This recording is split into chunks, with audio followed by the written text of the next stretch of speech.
RS current update में स्वागत है आपका। आज का हमारा विषय है राष्ट्रीय एक स्वास्थ्य मिशन।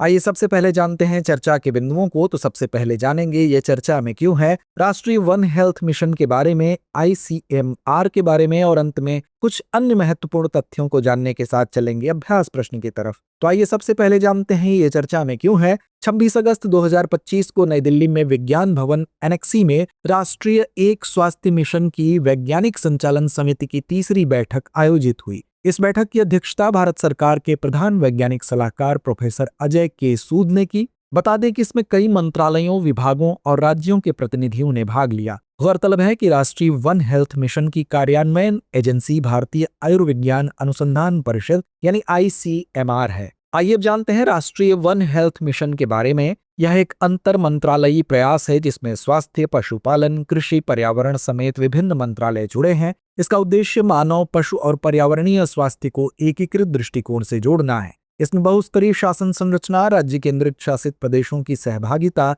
अंतर्राज्यीय सहयोग और समुदाय की भागीदारी पर जोर दिया गया है। यह कार्यक्रम अनुसंधान एवं विकास को प्रोत्साहित करता है ताकि टीके, निदान तकनीकी और चिकित्सा उपकरणों का विकास किया जा सके। इसके साथ ही वन हेल्थ पर ई लर्निंग मॉड्यूल विकसित किए जाएंगे और युवाओं की सक्रिय भागीदारी हैकाथॉन तथा आइडियाथॉन जैसे कार्यक्रमों के माध्यम से सुनिश्चित की जाएगी। आइए अब जानते हैं कुछ अन्य महत्वपूर्ण तथ्यों के बारे में। कोविड महामारी, लंपी स्किन डिजीज और एवियन इन्फ्लुएंजा ने इस एकीकृत दृष्टिकोण की आवश्यकता को उजागर किया। इस कार्यक्रम के अंतर्गत विशेष समितियां गठित की गई जिनमें शामिल हैं BSL 3x4 प्रयोगशाला नेटवर्क, प्रौद्योगिकी संवर्धित निगरानी व प्रकोप जांच, चिकित्सा प्रतिवाद R&D, राष्ट्रीय डेटाबेस व डेटा साझाकरण।